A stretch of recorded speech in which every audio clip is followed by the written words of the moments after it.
Joining us from Australia is Joel Burnie, Executive Manager of the Australia-Israel Jewish Affairs Council. Joel, thanks for joining us. Obviously, it's a terrible situation, terrible reason to be on. I just want to ask, were there clear warning signs? I know that there was a letter that Benjamin Netanyahu pointed out that that Israel had told Australia, hey, this is a problem, do something about it. In his letter that he read aloud today, he kind of pointed that out. But were there other clear signs that something like this was going to happen or was imminent? Well, thank you very much for having me. And I want to make it abundantly clear from the outset of this interview. Not only was there 1, 2, 3, there was a plethora of warning signs ever since the massacre that occurred on October 7, 2023. The Australian Jewish community, like many other diaspora Jewish communities in the West, including the United States, Canada, the UK, France, and other countries, have been under a violent and increasingly siege mentality. Our way of life as Jewish people has been under attack since that day. And in Australia, the writing was on the wall no less than 48 hours after the events that occurred in Israel during the infiltration of Hamas terrorists killing 1,200 Israelis. No less than 48 hours, there was a protest out the steps of the Opera House in Sydney, which Annalise raised in her bit a couple of minutes ago. The writing was on the wall from that moment. The police were there in attendance. They watched. They let it go. And it was a sign to all of the closeted anti-Semites in Australia that now was the time to come out and vandalize our institutions, to burn our cars, to attack our leaders, to burn down our synagogues, to attack our schools. Increasingly violent, incrementally over time. The government finally acts and figures out that Iran is behind many of the attacks as well. But yes, the writing was on the wall, the warnings were all there, and unfortunately government failed to act appropriately. Yeah, I'd say. Joel, we talked about this with Annalise as well, but I'm very curious about the immigration situation from countries associated with radical Islam. We know our president has become very serious about this and importing the problem into our country. But I'm wondering, do you think with this and the attacks that you referenced, do you think that Australia is going to say perhaps enough is enough and start looking at their immigration situation? Or how much do you think that comes into play here? Well, there's no doubt that it comes into play. Our countries, our two wonderful countries, are very connected in our histories. And as you know, we fought valiantly alongside US soldiers in Iraq and Afghanistan. And due to those wars, we also incorporated a large number of refugees from those war-torn countries into our country, who have now been in Australia for close to a generation. And there is no doubt that in a post-COVID environment, and Annalise pointed to this as well, we were under significant lockdown for 2 years, where the immigration program was paused, and there has been record numbers of immigration since borders reopened in early of 2022. Now, the problem is not just bringing them in the large numbers that they're bringing them in. The problem is not just the geographical locations of the countries that they're bringing them into.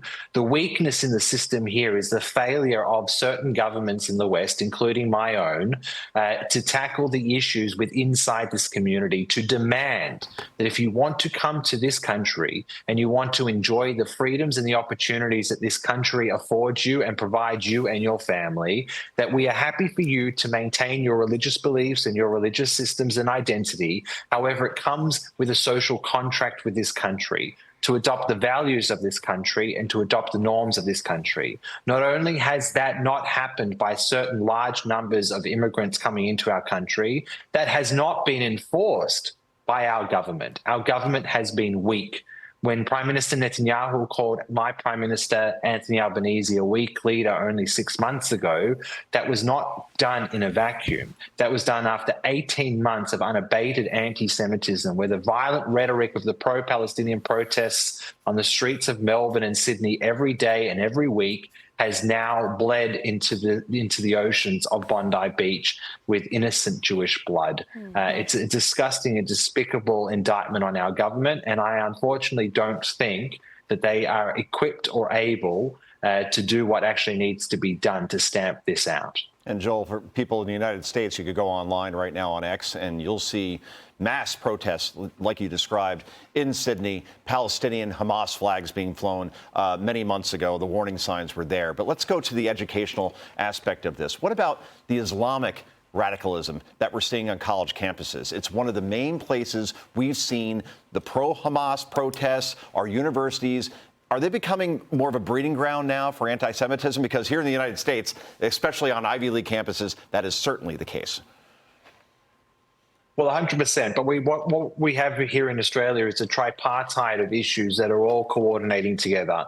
So on one corner of the triangle, we have the progressive intersectionalized left, the organized left, which has vacated the sphere in terms of defending Jews and anti-Semitism, but fanned the flames with their toxic and antagonistic rhetoric towards Israel. They have made an unholy alliance with the second corner of the tripartite triangle, and that's with the Islamic community here in Australia. So the two are working hand in hand. And the third is the ultra right-wing nationalists, the National Socialist Network, the neo-Nazis. So all three are unfortunately working together to really put a siege against the Jewish community here in Australia. Joel, it's Kennedy. How can the American government and our intelligence agencies work together to combat the growing anti-Semitism and Islamic radicalism in both countries? My government won't like what I'm going to say, but there is a direct connection to what happened in Bondi yesterday to my government's position on Israel. And this is where President Trump can assist. Whether you like him or not, President Trump is the leader of the free world. And given what he's been able to achieve in just under 12 months since he was elected, has been quite astonishing on the Israel file. President Trump's leadership on this case to get countries like mine, to get countries like Canada, the UK and France to wake up and see exactly what they're doing. Their antagonistic position towards Israel, their anti-Bibi rhetoric, and their constant criticism and double standards and demonization of Israel seeps into the streets that we hold so dear. And then those people then are emboldened to carry out violent attacks to what happened in Bondi. So the President of the United States has an important role, and I have no doubt that he and the people that work for him have and will continue to do so, to call out issues in Australia, to call out the weakness within my leadership, and to pick up the phone to Anthony Albanese, the Prime Minister of Australia, and to say, under President Trump's leadership, no more. No more double standards, demonization and delegitimization of the state of Israel to somehow reinforce one's electoral successes. As Annalise pointed out, we have a compulsory voting system in Australia. Over 93% of the Australian public votes. So if you are a large community, which the Muslim community is, and able to hold significant sway in a number of seats, you become very politically powerful. And it's unfortunate that the reasons why my government has been so inept in dealing with this issue is because of their Achilles heel, and their Achilles heel is the desire to win elections, unfortunately, over the safety of fellow Australians. So whether or not this jolts the government into action, I have no idea. But I can tell you and your viewers that President Trump plays a very, very important role, not just in the politics of what goes on in Israel, but also what happens here in Australia as well.